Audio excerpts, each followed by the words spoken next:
What is a mental health tip that everybody should hear?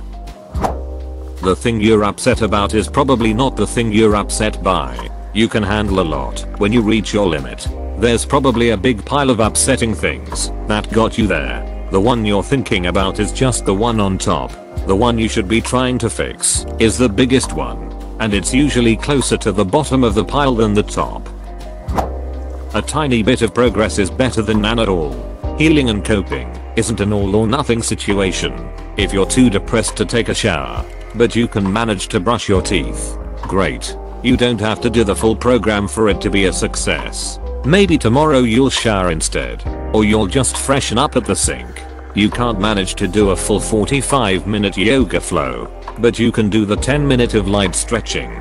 Great. Any physical activity is better than none, etc. There was a post on Reddit a few years back about non-zero days. Basically just do anything.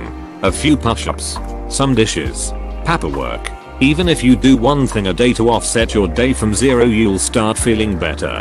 I did this for a long time and it really helped me. After a while one little thing a day became a few more, until I was looking to check off my list each day.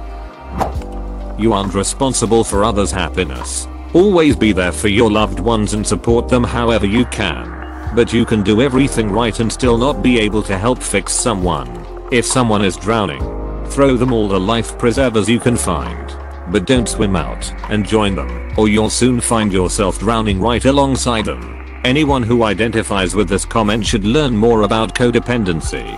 Dealing with my codependency was tough. One reason being that healthy thoughts of self-esteem. I was taught that was arrogance and that was constantly fawning and protecting people from conflict. Avoiding conflict was the way of life. When I finally spoke to a therapist about it, she said, "Why do you care so much what other people think and do?" And I literally had no answer and almost argued with her. I didn't know any other way to look aside from being a doormat.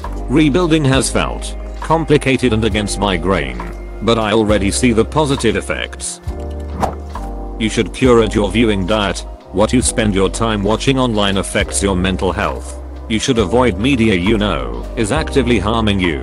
I've been in this state of reading children's books and watching sitcoms or fun kids shows like Hilda or Gravity Falls, and I'm a 47-year-old male. These things make me feel better. I don't need anything dark and full of drama, though I do watch them from time to time still. The majority of the content I'm taking in is stuff to relax my mind and take me to a happy place.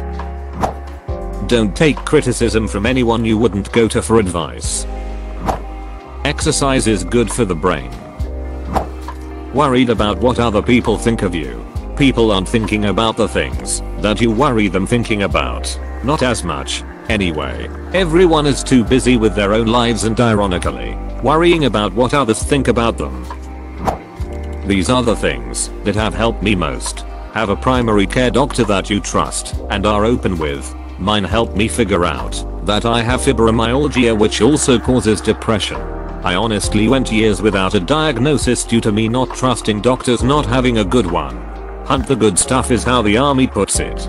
Thinking about good memories helps me stay on target and also makes the horrible seem less horrible. As for thinking about the bad memories, I tend to use them to be like I've dealt with worse, so this is not even my final form. LOL.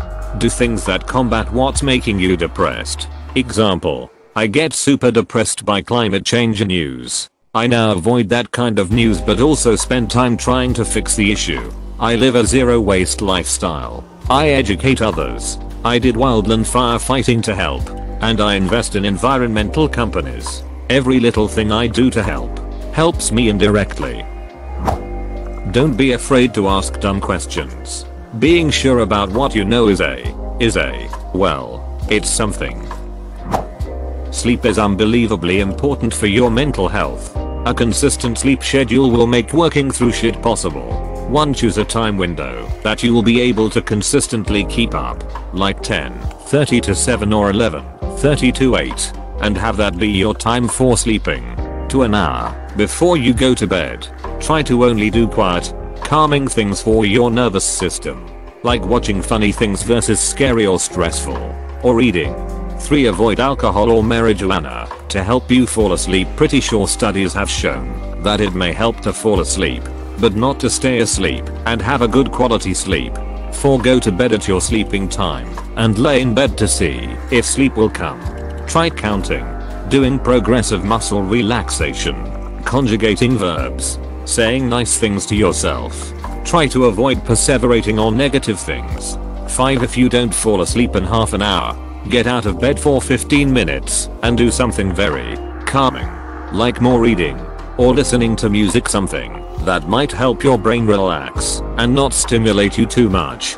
Don't turn a lot of lights on. Keep things sleepy. 6. Go back to bed and repeat number 4. If you again don't fall asleep, repeat 5 and 4 and hopefully you will fall asleep eventually. Be kind to yourself and tell yourself that it's only one night and you'll need some practice before your body realizes that there is a time for it to sleep.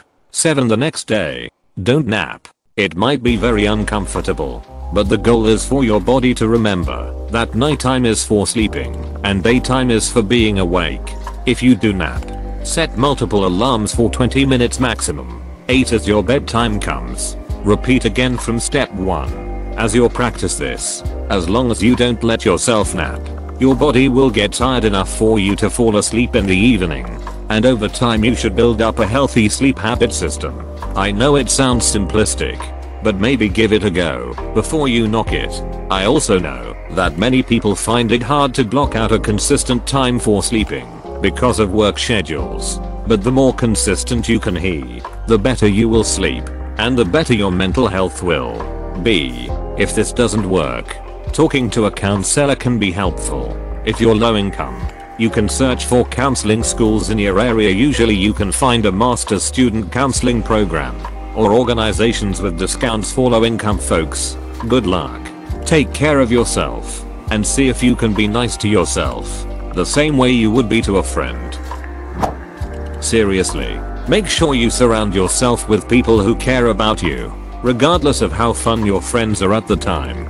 If they don't take time to ask you how are you or how are you feeling, then they aren't working in your best interest. Also make sure to balance your friends with people who motivate you and also people who are fun to hang out with. Exercise is good for you, but it doesn't have to come with the aim of getting thin or toned or something like that. Moving, whether it be walking or dancing or weights or whatever, is great for your brain. It doesn't have to hurt. You are not your thoughts. Acknowledge your feelings, pay attention to them, and figure out what caused them. Are you feeling anxious? Why? What caused it? Was it because you were late to work today? Or maybe are you actually always feeling anxious? If you imagine X disappearing, do you feel less anxious? What about why? Am I being rude to this person because I'm anxious? It could be anxiety or depression, but also happiness, fear, anger, or whatever. Feelings have a reason. They're what control our behavior and have deep evolutionary origins. This is not just some hippie new age idea. If we learn to listen to them, we can also learn where did they come from and how they affect our lives. It takes a lot of time and it's really difficult. Sometimes you're mad at something and just want to forget about it, but it's better to just sit down for a moment and focus on it. Feel that painful thing inside you and understand what is it and why it's there, and then you can act on it and cause true, meaningful improvements to your life and well-being. Otherwise it will always be somewhere in your head waiting to hurt you. Difficult as dark. Changed my life. No more depression and anxiety. Keep a journal, even an audio one. Most of the time all you need is to manifest your thoughts to enhance your awareness of your feeling. Also, your working memory is quite poor. When you're keeping them all in your head, you greatly hinder your ability to connect the dots and count on random flashes of emotions without the ability to string them together. 2 tips a therapist told me the other week for intrusive thoughts. Just let your thoughts go, observe them and don't interact with them. For all they are is just chemical reactions in your brain. If you had a weird dream, you wouldn't rely on it or obsess over it. You'd just let it go. Do the same with your thoughts. These 2 have helped me so much in the last week. I had a psychiatrist tell me once, when I was getting my prescription renewed, that depression is a disease that loves feeling sick. and so it tells your brain everything you need to do to stay sick. It's very convincing. It tells you not to get out and exercise. It tells you not to eat. It tells you to sleep all day. It tells you not to socialize. To manage depression, you have to do the opposite of what your brain most wants to do. Set an alarm at 8 AM and go walk around the neighborhood. Go lift some weights for 30 minutes. Go to a bar and find one person to talk to. Make a big salad with a small grilled steak sliced thin. He said every fiber of your being will tell you not to do these things. It will take a lot of effort, but if you truly want to feel better, you must do them. Fast forward a year, and I was off my meds. I had dropped 40 pounds. I had people at my local hole in the wall bar who would look happy to see me when I walked in. If you truly want to feel better, you have to get out and do. Depression will tell you that you can't, but you can.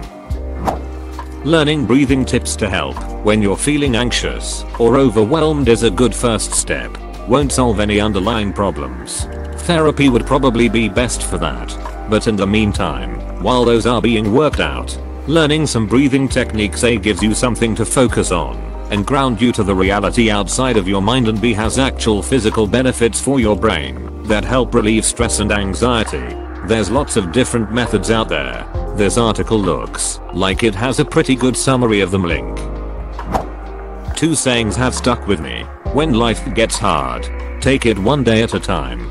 Don't compare your behind the scenes to someone else's highlight reel. I saw this on Reddit many years ago, and it had a particular resonance, especially with the current obsession with posting all our achievements online, where others can measure themselves against us. Try to have compassion for those directing anger at you, rather than getting angry yourself. It sounds weird, but if you instantly feel sorry for them, it really changes the situation. As a monk once told me therapist, seriously, everyone has a road they walk to get to where they are, and that road wasn't always filled with joy and happiness. It made me realize that when people get angry, it's not you, it's them. They are unable to control their emotions, and it usually stems from that road. So I learned to have compassion instead of responding negatively.